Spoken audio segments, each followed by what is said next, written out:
बातें करते हम खेतों की और उसके रखवाली की, बाग बगीचा फल फूलों और फसलों की हरियाली की।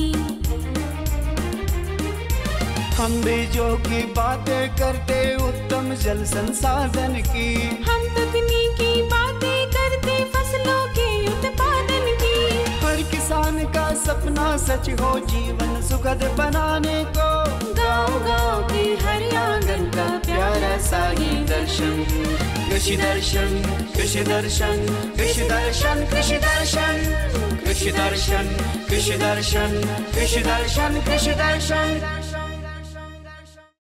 खेत खलियान कुशल किसान कृषि दर्शन के माध्यम से जुड़े हैं। हमारा मेहनत रंग लाएगी, खेतों में हरियाली लहराएगी। कार्यक्रम की शुरुआत हो चुकी है। मैं हूं नमिता। बिना देर के आइए देखते हैं कृषि समाचार। नमस्कार, कृषि समाचार में आपका स्वागत है। मैं हूं शशि। आइए देखते हैं आज कृषि समाचार में क्या है खास। पशुओं को स्वस्थ रखने के लिए आहार पर दें ध्यान, खेतों में गर्मा फसल और लत्तेदार सब्जियों पर दें विशेष ध्यान, मक्का की खेती के लिए अनुशंसित प्रभेद में लगाएं बिरसा मक्का 1। अब समाचार विस्तार से। पशुपालक भाई पशुओं के स्वास्थ्य के लिए दुधारू पशुओं को 50 से 60 ग्राम प्रतिदिन और छोटे पशुओं को 25 से 30 ग्राम प्रतिदिन खनिज का मिश्रण दैनिक आहार में मिलाकर खिलाएं। घरों में उपलब्ध गेहूं का चोकर, मकई, खल्ली, खनिज मिश्रण और नमक का उपयोग कर संतुलित आहार का मिश्रण बना लें। यथासंभव हरा चारा भी देते रहें। बिरसा कृषि विश्वविद्यालय ने गर्मी को देखते हुए किसानों को खेतों में गर्मा फसल और लत्तेदार सब्जियों पर विशेष ध्यान देने की सलाह दी है। खेतों में खड़ी फसलों और सब्जियों में जरूरत के अनुसार पानी देते रहें। लौकी, नेनुआ, झिंगी, खीरा जैसी लत्तेदार सब्जियों के खेतों में समुचित सिंचाई करते रहें। सब्जियों के खेतों में मल्चिंग का प्रयोग करें और थाला को कंपोस्ट से भरें। किसान भाई बेहतर फसल उत्पादन के लिए उन्नत प्रभेदों का चयन करना जरूरी होता है। यदि आप अगेती बैगन की खेती करना चाहते हैं तो उन्नत प्रभेद में स्वर्ण शक्ति, स्वर्ण मोहित और स्वर्ण अजय बेहतर उत्पादन देने वाला संकर प्रभेद है। इस प्रभेद से 2.5 से 3 क्विंटल प्रति एकड़ तक उपज लिया जा सकता है। किसान भाइयों, अगर अगेती बैगन की खेती की बात की जाए तो स्वर्ण शक्ति, स्वर्ण मोहित और स्वर्ण अजय किस्मों का प्रभेदों का आप चुनाव कर सकते हैं। ये संकर प्रभेद हैं जिनसे 250 से 300 क्विंटल प्रति एकड़ तक की हमारे किसान भाई उपज आसानी से प्राप्त कर सकते हैं। मक्का की खेती से अधिकाधिक उत्पादन लेने के लिए 20 किलोग्राम बीज प्रति हेक्टेयर लगाएं। कतार से कतार की दूरी 75 सेंटीमीटर और पौधा से पौधे की दूरी 25 सेंटीमीटर रखें। बेहतर उत्पादन के लिए अनुशंसित प्रभेद में सुआन कंपोजिट 1, HQPM 1, बिरसा मक्का 1, बिरसा विकास मक्का 2, प्रिया लगाएं। मक्का की खेती के लिए खेत की तैयारी करते समय प्रति हेक्टेयर 100 से 150 क्विंटल गोबर की सड़ी खाद या कंपोस्ट व्यवहार करें। जमीन की जुताई इतनी करें कि मिट्टी भुरभुरी हो जाए। बुआई से 1 माह पहले चूने का व्यवहार कर अम्लता दूर करें।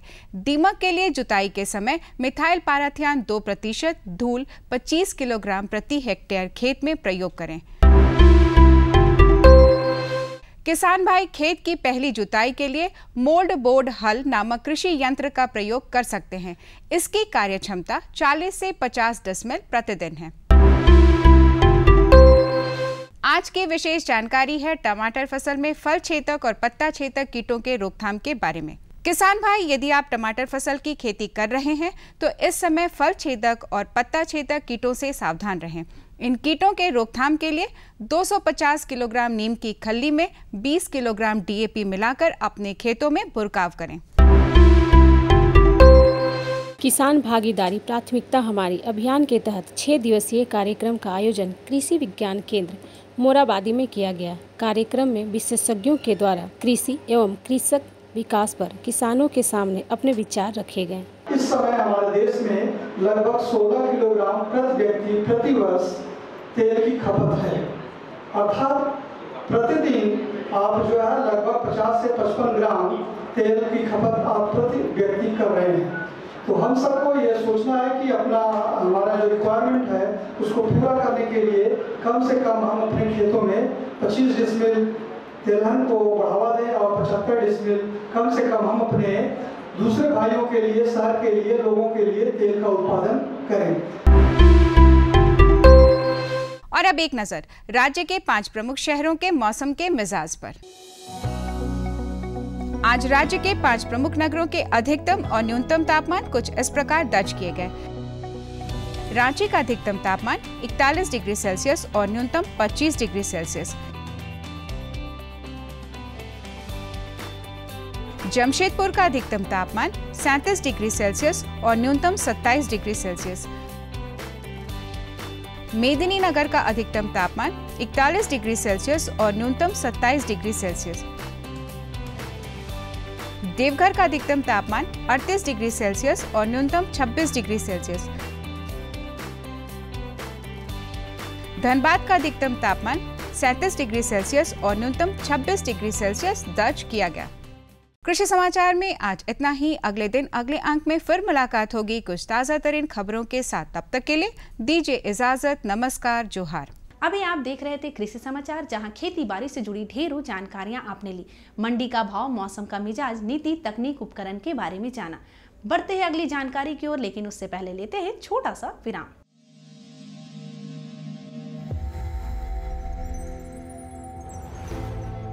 आत्मनिर्भर किसान भारत की शान।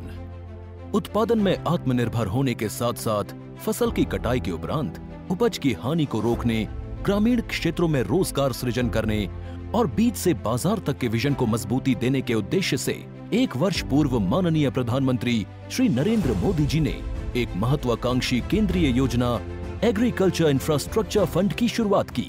इस आधुनिक इंफ्रास्ट्रक्चर से कृषि आधारित उद्योग लगाने में एक बहुत बड़ा बदलाव आएगा और बहुत बड़ी गति आएगी।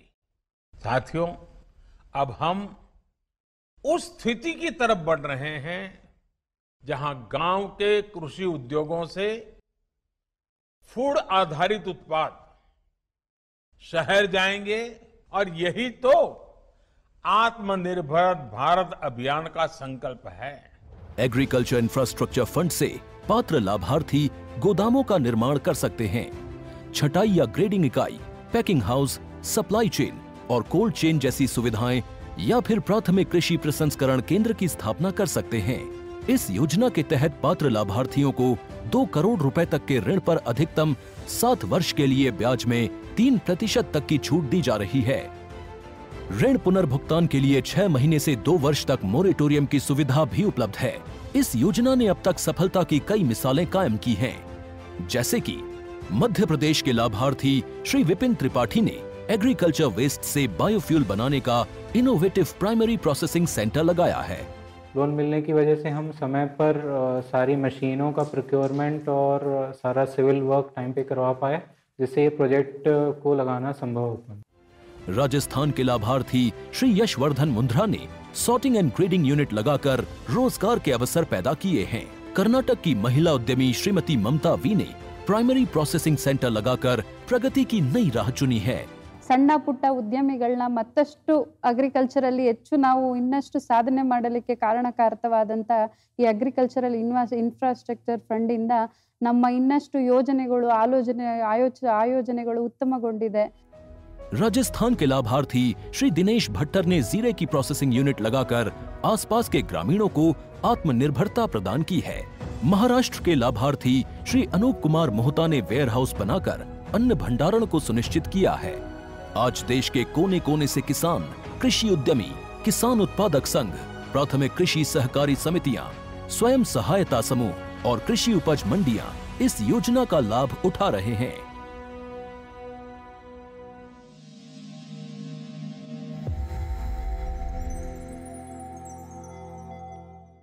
आज हम बातें करेंगे सब्जी फसलों का बिचड़ा उत्पादन। सबसे पहले हमें ये जानना है कि बिचड़ा उत्पादन क्या है और सब्जी फसलों का बिचड़ा उत्पादन से आप कैसे लाभान्वित हो सकते हैं। तो बिना देर किए लेते हैं ये जानकारी। आज हम जानेंगे कि सब्जियों के बिचड़ा उत्पादन वैज्ञानिक तरीके से कैसे करें। इस बारे में विस्तृत जानकारी देने के लिए चतरा कृषि विज्ञान केंद्र के वैज्ञानिक धर्मा उरांव जी हमारे साथ हैं। आपका हमारे इस कार्यक्रम में स्वागत है। नमस्कार। धर्मा जी, जानना चाहेंगे कि जो किसान भाई हैं सब्जी उत्पादन करना चाहते हैं तो उसके लिए जो सबसे महत्वपूर्ण कारक होता है बिचड़ा, तो वो तैयार कैसे करें? तो जैसे कि हम लोग बोलते हैं कि सब्जी का नर्सरी जो उत्पादन हम लोग करते हैं, बीज का उत्पादन करते हैं, तो किसान भाइयों को मैं चूँकि मतलब बिचड़ा का उत्पादन करना, मतलब बिचड़ा मतलब हम लोग बोलते हैं कि स्वस्थ पौधे का निर्माण कैसे कर सकते हैं, जो अपने नज़दीकी में रख के उसको हम लोग कर सकते हैं ताकि कोई बीमारी ना हो और उसको अच्छी तरह से हम लोग खेत में कर सकते हैं। तो अगर किसान भाई अगर उसके स्वस्थ बिचड़ा अगर नहीं होंगे तो पौधे बहुत सारे पौधे मर जाएंगे और उसकी जो लागत हो जाएगी बढ़ जाएगी। तो इसलिए किसान भाइयों से मेरा यही अनुरोध है कि बिचड़ा जहाँ भी लगाते हैं उसकी में बहुत सारा प्रबंधन करने की ज़रूरत है और हम लोग कर सकते हैं, तभी जाके आपको स्वस्थ बिचड़ा आप लोग तैयार कर सकते हैं। तो प्रबंधन कौन कौन से होंगे और जो वैज्ञानिक तरीका है वो कौन सा होगा जिसको करने के बाद स्वस्थ बिचड़ा होगा और लागत जो होगी उनकी कम होगी? तो सबसे पहले कि हम लोग बिचड़ा तैयार करने के लिए हम लोग बोलते हैं कि ज़मीन का चुनाव करना चाहिए, जगह का चुनाव करते हैं, क्योंकि हम लोग जिस क्षेत्र जहाँ भी लगाना है हमको फसल लगाना है या सब्जी लगानी है, उसका बिचड़ा कहाँ तैयार करना चाहिए, उसके लिए एक जगह चुनते हैं जो कि थोड़ा सा ढालूनुमा जगह हो कि ताकि मान लो बरसात भी हो या कम पानी में भी हम लोग उसको कर सकते हैं। और ढालूनुमा होने से क्या होता है कि उसमें पानी आराम से अगर ज़्यादा बढ़ती है तो बह जाएगी। तो सबसे पहले हम लोग ज़मीन का चुनाव करते हैं। ज़मीन का चुनाव करने के बाद हम लोग क्या करते हैं कि उस ज़मीन को अच्छी तरह से जुताई कर लेते हैं या कुदाल से कोड़ाई कर देते हैं, 2-3 बार कर देते हैं। उसके बाद उसके अंदर जो भी कंकड़ मिट्टी या बालू अंश होंगे उसको हम लोग हटाते हैं, या कोई लकड़ी का अंश भी होंगे उसको हटाते हैं। उसके बाद उसको हम लोग खाद देते हैं, जो ऑर्गेनिक खाद जिसको हम लोग बोलते हैं, कंपोस्ट या सड़ा हुआ गोबर की खाद बोलते हैं, 10 से 15 kg मतलब एक बेड के हिसाब से हम लोग दे सकते हैं। तो बेड की लंबाई इसकी जनरली होनी चाहिए 3 मीटर बाय 1 मीटर। तो किसान अपने इच्छा अनुसार बना सकता है, 2 बेड 3 बेड बना सकता है। बीच में हम लोग क्या करते हैं कि बेड में 1 फीट 2 फीट जगह छोड़ देते हैं ताकि उसको सिंचाई करने में, खरपतवार निकालने में उसको सुविधा हो जाती है। तो इस तरह से हम लोग बेड को बना लेते हैं और बेड को हम लोग ज़मीन से 20 सेंटीमीटर ऊंचा करते हैं ताकि जो अगर एक्सेस अधिक बारिश हो जाती है तो साइड से निकल जाती है। उसके बाद हम लोग जनरली क्या करते हैं कि बेड को समतलीकरण करके उसमें लाइनिंग करके हम लोग उसमें बिचड़ा डालते हैं। बिचड़ा डालने के बाद उसमें हम लोग बीज डालते हैं। बीज डालने के बाद उसमें क्या करते हैं कि पुआल का हम लोग मल्चिंग कर देते हैं, पुआल का या पत्ता का ही मल्चिंग कर सकते हैं। तो ये जनरली हम लोग चतरा जैसे किसान जो है वो लोग करते हैं, पुआल का मल्चिंग करते हैं या पत्ता का मल्चिंग उसमें बिछा देते हैं और उसके बाद हम लोग उसमें हल्का से सिंचाई करके हम लोग छोड़ देते हैं। फिर जैसे ज़रूरत के अनुसार से आप सिंचाई मतलब 5 दिन, 1 सप्ताह या 2 दिन के अंदर में, जैसे गर्मी के दिन में है तो आपको 2 दिन के अंतराल में आपको सिंचाई बहुत ज़रूरी हो जाती है। तो आपको 7वें दिन में आपको देखते होंगे कि बीज अंकुरन हो जाती है। जिससे अंकुरन हो जाती है उसके बाद हम लोग उसके ऊपर से पत्ता या जो मल्चिंग के लिए डाले हुए हैं या पुआल है उसको हटा देते हैं। तो इस तरह से बीज का अंकुरन हो जाता है। एक तो ये विधि हो गया। इसके अलावा अब आपके बहुत सारा विधि है जो कि आप बीज का बिचड़ा उपचार कर सकते हैं। एक होती है कि शेडनेट तरीके से हम लोग कर सकते हैं। शेडनेट जो आप लोग देखते होंगे, ग्रीन हाउस बहुत जगह रोड के किनारे लगाई जाती है। किसान उसे ग्रीन हाउस में भी करते हैं। उससे क्या होता है, खासकर ठंडा के मौसम में यदि जल्दी आपका सब्जी का बीज का अंकुरन नहीं हो पाता है तो उसको एक अलग स्पेसिफिक टेम्परेचर मिल जाता है, इससे उसका अंकुरन आप आराम से उसमें कर सकते हैं। तो एक शेडनेट होता है। एक होती है हम लोग कोकोपीट, आप लोग सुने होंगे कोकोपीट जो बहुत अच्छा है, जो नारियल का रेशे का जो बना हुआ रहता है। तो इसको हम लोग मंगा लेते हैं। तो कोकोपीट में कुछ नहीं करना है, प्रो ट्रे में डालना रहता है। आप लोग देखे होंगे कि ट्रे, प्लास्टिक का ट्रे बना हुआ रहता है, उसमें 104 खंड होते हैं, इसमें 104 पौधा एक को में कर सकते हैं। तो सबसे पहले हम लोग कोकोपीट मंगाते हैं। कोकोपीट मंगाने के बाद बाज़ार में लोकल मार्केट में मिल जाती है, उसको हम लोग अच्छी तरह से पानी में भिगो देते हैं। पानी में भिगोने से क्या होता है कि कोकोपीट अलग अलग भाग में टूट जाती है। उसके बाद उसको अच्छी तरह से धो लेते हैं। धोने के बाद क्या करते हैं, उसमें हम लोग वर्मी कंपोस्ट, मान लिया कि 5 किलो आपका कोकोपीट है तो उसमें 8 kg हम लोग वर्मी कंपोस्ट अच्छा तरह से बना हुआ वर्मी कंपोस्ट को मिक्स कर लेते हैं। उसके बाद उसमें अगर आपको संभावना है तो कुछ फफूंदनाशक दवा जो का भी हम लोग उसमें डाल देते हैं ताकि उसमें कोई फफूंदनाशक बीमारी ना हो। इसके बाद क्या करते हैं, कोकोपीट को हम लोग ज़मीन पे बिछा देते हैं अच्छी तरह से। और उसके बाद कोकोपीट में हम लोग जो कोकोपीट और वर्मी कंपोस्ट जो है केचुआ खाद है उसको मिक्स करके हम लोग ट्रे में डाल देते हैं। अच्छा, ट्रे में डालने के बाद हम लोग क्या करते हैं कि उसमें बीच बीच में हल्की हल्की छेद कर देते हैं ताकि एक उसमें बीज हम लोग डाल सकते हैं। उसके बाद बीज को डालने के बाद हम लोग एक एक बीज करके एक एक खाना में हम लोग बीज डाल देते हैं। उसको इसी तरह से जितना भी आप ट्रे कर सकते हैं 5-10 आपको आवश्यकता के अनुसार ट्रे कर लेते हैं। उसके बाद सभी ट्रे को हम लोग क्या करते हैं कि उसको छाया में आराम से उसको रख देते हैं। खासकर ठंडे के दिन में अगर छाया में रख देते हैं तो उसमें 5 या चौथा या 4 या 5 दिन रख देंगे तो बीच बीच हम लोग देखते रहेंगे कि उसमें अंकुरन हुआ कि नहीं। उसके बाद जैसे अंकुरन होता है फिर उसको अलग अलग कर देते हैं। अलग अलग करने के बाद अंकुरन आपका 2 या 3 पत्ता हो जाती है उसका आप करते हैं तो 5वां दिन के बाद एक बार हम लोग उसको सिंचाई देते हैं। चूँकि हम लोग नॉर्मल कंडीशन निकाल लेते हैं, उसके बाद पानी की ज़रूरत पड़ती है तो सिंचाई करते हैं। तो इस तरह से हम लोग उसको कर सकते हैं। आप देखते हैं कि 15 दिन में आपको 5 या 6 पत्ता हो जाती है, जो कि उसको हम लोग एक वो बोलते हैं हार्डनिंग बोलते हैं, इसको कड़ाकरण किया जाता है।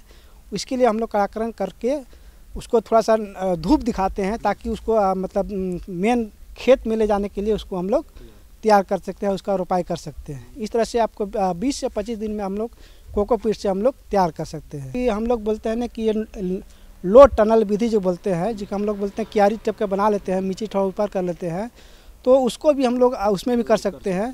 आप लोग कोकोपीट नहीं है, जो जनरल छोटा किसान है जो कर सकते हैं, तो उसके लिए सबसे पहले हम लोग क्या करना कि जहाँ भी नर्सरी बनाते हैं उसका साइज लंबाई ले लेते हैं। उसके बाद क्या करते हैं उसको सॉइल सोलराइजेशन करते हैं या मिट्टी का निर्जीवीकरण किया जाता है। ट्रेनिंग के लिए यहाँ से भी लोग ले सकते हैं किसान? हाँ, किसान यहाँ पे आपके अभी ट्रेनिंग कर सकते हैं। हमारे चतरा जिला के भी किसान लोग आते हैं, बाहर दूसरे ज़िले के भी किसान आते हैं, तो हम लोग को प्रशिक्षण देते हैं। तो किसान भाइयों, आपने देखा कि हमारे विशेषज्ञ ने कितनी अच्छी बात बताई कि बिचड़ा जो है स्वस्थ कैसे तैयार करें, और अगर इसमें किसी तरह की कोई दिक्कत हो रही है तो कृषि विज्ञान केंद्र चतरा आकर के आप उनसे सलाह भी ले सकते हैं। ये लोग 24 घंटा उपलब्ध हैं। आप हमारे इस कार्यक्रम में आज इतनी अच्छी और महत्वपूर्ण जानकारी दी, इसके लिए आपको बहुत बहुत धन्यवाद। स्वस्थ सब्जी बिचड़ा उत्पादन तकनीक के बारे में आज हम बातें करेंगे। इस तकनीक में हमें किन किन उपायों को अपनाना है, कैसे इसका उपयोग हम करेंगे जिससे हम लाभान्वित हो और हमारे सब्जियां जो है वो बिल्कुल ही स्वस्थ रहे। तो बिना देर के ले लेते हैं ये जानकारी। आज हम जानेंगे कि सब्जियों में लगने वाले कीट का प्रबंधन कैसे करें। इस बारे में विस्तृत जानकारी देने के लिए हमारे साथ वैज्ञानिक के तौर पे हैं धर्मा उरांव जी। तो सबसे पहले आपका हमारे इस कार्यक्रम में स्वागत है। किसान भाइयों को भी मेरा स्वागत है। धर्मा जी, जो किसान भाई अभी सब्जी लगाते हैं उसमें बहुत सारे कीट आ जाते हैं, तो उन कीटों की पहचान कैसे हो और उसका समाधान कैसे? तो जैसे कि अभी हम लोग जो बात कर रहे हैं कि सब्जी में लगने वाले मुख्य कौन कौन से कीट हो सकते हैं, तो देखिए हम लोग जो सब्जी खेती जो खास किसान लोग करते हैं, अभी बहुत सारा सब्जी की वैरायटी है जो हमारे देश में हो रही है। जो चूँकि चीन के बाद हम लोग दूसरा एक ऐसा हम लोग भारत देश है जो कि सब्जी उत्पादन में सबसे दूसरा स्थान रखता है। चूँकि पहले बहुत कम सब्जी होती थी, लेकिन अभी हम लोग सालों भर सब्जी की खेती आराम से की जा रही है।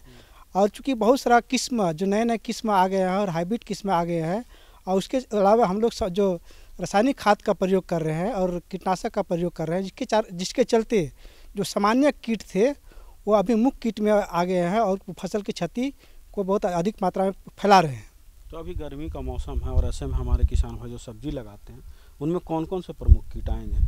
तो जैसे कि हम लोग मुख्य रूप से अभी का जो सब्जी लगती है, आपको देखते होंगे कि बैगन ये लगती है, टमाटर लगती है, मिर्चा लगती है, और कुछ कद्दू वर्गीय और खीरा वर्गीय जो सब्जी लगती है, उसमें मुख्य रूप से कीट जो लगती है हम लोग जनरली देखते हैं कि झारखंड में हमारी जो अम्लीय मिट्टी है, जिसके चलते क्या होता है कि आपका दीमक का प्रकोप बढ़ जाती है।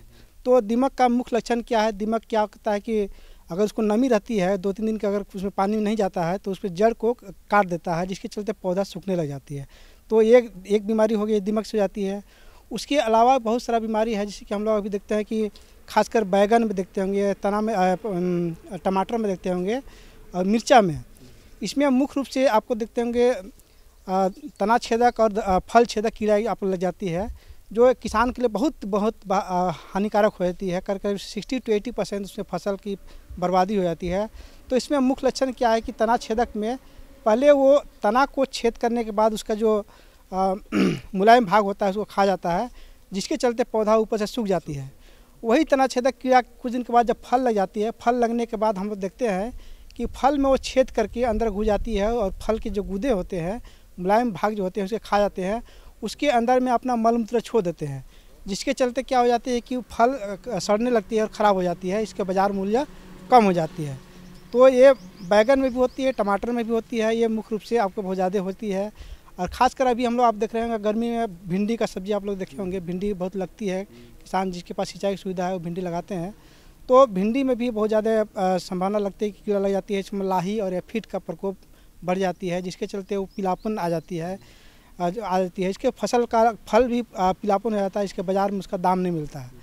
तो इसके लिए भी किसान भाई लोग जो चूँकि रस चूसक कीड़े होते हैं, इसकी रोकथाम के लिए हम लोग भी बहुत सारा उपाय कर सकते हैं। किसान भाई अपने से भी उपाय कर सकते हैं या घरेलू उपाय कर सकते हैं। बहुत किसान लोग क्या करते हैं कि राख में मीठी तेल मिला के अगर सुबह के टाइम में अर्ली सुबह में हम लोग उसका छिड़काव करते हैं तो पत्ती में एक लेयर बन जाती है, जिसके चलते वो कीट नहीं खा पाते हैं, नहीं खाते हैं। इसके अलावा भी हम लोग रासायनिक कीटनाशक का प्रयोग कर सकते हैं, जैसे नीम सीड कर्नल एक्सट्रैक्ट का 5% 5 ml प्रति लीटर पानी में, या नीम ऑयल का 3 ml प्रति लीटर पानी में घोल करके हम लोग सुबह या शाम में छिड़काव कर सकते हैं। उसके बाद रासायनिक कीटनाशक है जिसमें हम लोग बोलते हैं कि इमिडाक्लोपीड, जो खासकर रस चूसक कीड़े हैं उसके लिए हम लोग स्प्रे करते हैं। 1 ml प्रति लीटर पानी में स्प्रे कर सकते हैं। अगर फल छेदक कीड़े लग गए हैं तो उसके लिए हम लोग क्या करते हैं कि इंडोक्सा कार्ब का हम लोग छिड़काव करते हैं, उसको 2 ml प्रति लीटर पानी में छिड़काव कर घोल के सुबह या शाम के टाइम में उसको छिड़काव कर देने से हम उसका कंट्रोल हम लोग कर सकते हैं। ये तो बहुत ही अच्छी बात बताई कि कौन सा कीट लगेगा। अब जब भिंडी की बात करते हैं और गर्मी के मौसम में ज़्यादातर किसान जो है भिंडी ही लगाते हैं, लेकिन उनके फल जो होते हैं सिकुड़ जाते हैं, मुड़ जाते हैं, वो किस कारण होता है और उसका उपाय क्या है? तो जैसे कि आपने अभी बताया कि बहुत अच्छा सवाल पूछा कि भिंडी के जो फल होते हैं सिकुड़ जाते हैं, मुड़ जाते हैं। तो इसमें मुख्य रूप से हम लोग देखते हैं कि एक सफ़ेद मक्खी होती है, सफ़ेद मक्खी का आप सब लोग जानते होंगे, या फ्रूट फ्लाई जिसको बोलते हैं। तो ये क्या करते हैं कि रस उसे कीड़े के चक्कर में रस को चूसते हैं। उसके बाद क्या होता है, उसका पत्ते छोटे छोटे हो जाते हैं, सिकुड़न हो जाती है और फल का भी आकार उसमें मुड़ जाती है। तो ये मुख्य रूप से जो सफ़ेद मक्खी होती है उसके चलते होती है। तो इसके लिए हम लोग जनरली करते हैं कि कीटनाशक का ही हम लोग छिड़काव करवाना चाहते हैं तो इमिडाक्लोपीड का 1 ml का छिड़काव कर सकते हैं। इसके अलावा किसान अंतर फसल लगा सकते हैं कि अगर खासकर भिंडी लगाते हैं तो भिंडी के साथ में अगर बोदी, गर्मा बोदी का फसल लगा दिया जाए, बीच बीच में लगा दिया जाए, 3 रो के बाद एक बीच में बोदी लगा दिया जाए, तो ये समस्या बहुत का हद तक इसका हम लोग रोकथाम कर लेते हैं। अभी जैसा कि चल रहा है कि जैविक खेती की ओर लोग ज़्यादा जुड़ रहे हैं, तो ऐसे में अगर कीटनाशकों की बात करें तो कौन कौन से जैविक कीटनाशक है जो लोग घर में बनाते हैं और उसका उपयोग करने से सेहत पे भी सुधार होगा और ज़मीन की जो सेहत होगी वो भी बनी रहेगी? तो आपने बहुत अच्छा सवाल पूछा कि अभी सभी जगह में पूरे भारतवर्ष में जैविक खेती की बात कर रहे हैं, हमारे प्रधानमंत्री भी कह रहे हैं कि जैविक खेती को बढ़ावा दिया जाए। तो इसीलिए सबसे पहले जो हमारे किसान भाइयों को मैं जानकारी देना चाहता हूँ कि हम लोग रासायनिक जो कीटनाशक है उसको कैसे कम करें और घरेलू जो कीटनाशक है उसका हम लोग उपयोग करें ज़्यादा से ज़्यादा। अपने क्षेत्र में उपलब्ध जो जड़ी बूटी का पौधे होते हैं उसका भी हम लोग उपयोग कर सकते हैं। तो इसमें विशेष रूप से हम किसान भाइयों को मेरा कहना यही है कि आप जितने भी आप ऑर्गेनिक मैटर जो बोलते हैं, जिसको सड़ा हुआ गोबर का कंपोस्ट का अगर तैयार हम लोग करते हैं तो उसको हम लोग ज़्यादा से ज़्यादा करें ताकि उसमें कीटनाशक का कम पड़ जाती है। और किसान भाई बहुत लोग देखते हैं कि हम लोग अगर आपके पास नीम की खली या करंज की खली आपके क्षेत्र में उपलब्ध है तो तेल पिरवाने के बाद हम लोग जनरली जो दुकानदार के यहाँ छोड़ देते हैं, तो उस नीम की खली या करंज की खली को आप उसको दुकान में छोड़े नहीं, उसको लेके अपने घर में सुखा लें और उसको एक पाउडर फॉर्म बना लें। पाउडर फॉर्म बनाने के बाद क्या करते हैं कि इसको हम लोग मान लिया जाए कि हमको बैगन लगाना है या टमाटर लगाना है या मिर्चा लगाना है, तो उस खेत में हमको 250 kg प्रति हेक्टर के हिसाब से उसको मिट्टी में मिक्स करके जुताई करके मिला देते हैं। उसके बाद अगर उसमें कोई भी भिंडी या बैगन या टमाटर लगाते हैं तो उसका प्रभाव क्या आता है, उसमें कीट जल्दी नहीं लगते हैं, कीड़े नहीं लगते हैं, वो 90 दिन तक फसल को सुरक्षा देती है। तो इस तरह से हम लोग इसको सुरक्षा कर सकते हैं। इसके अलावा आप हम लोग देखते हैं नीम का नीम जो है आपको नीम का तो हम लोग कर सकते हैं। नीम ऑयल आपके पास उपलब्ध होता है, नीम का सीड का आप खुद ब खुद उसका बना सकते हैं। उसको पाउडर फॉर्म में कर लीजिए, उसको रात भर भिंगा दीजिए, उसको छानने के बाद उसको हम लोग 10 गुना ज़्यादा पानी में मिक्स करके और उसमें थोड़ी सी साबुन अगर मिला देते हैं, उसके बाद हम लोग स्प्रे कर सकते हैं। तो बहुत सी लाही जो गंदी जो होती है इसका हम आराम से इसको हम लोग कंट्रोल कर सकते हैं। तो किसान भाइयों, आपने देखा कि हमारे विशेषज्ञ ने कितनी अच्छी बातें बताएं कि अगर गर्मी के मौसम में सब्जी उपजा रहे हैं तो कौन से कीट लगेंगे और उनका समाधान कैसे होगा। आप आएँ और इस कार्यक्रम में इतनी अच्छी और महत्वपूर्ण जानकारी दी, इसके लिए आपका बहुत बहुत धन्यवाद। बहुत बहुत धन्यवाद आप लोगों को भी। देखा ना किसान भाई बहनों, गर्मी का मौसम है और सब्जियों का रखना है खास ध्यान। तो समय के साथ आते हैं थोड़े थोड़े परिवर्तन। इस परिवर्तन को अपनाइए और अपनी सब्जियों को स्वस्थ पाइए। आज के अंक में इतना ही। समय हो गया है आपसे विदा लेने का। जाने से पहले आप हमारा पता लिख लीजिए। हमारा पता है कार्यक्रम कृषि दर्शन, कृषि प्रकोष्ठ द्वारा केंद्र निदेशक, दूरदर्शन केंद्र, रातू रोड, रांची। पिन संख्या 834001। अब आप मुझे और हमारी कृषि दर्शन टीम को विदा दीजिए। जोहार।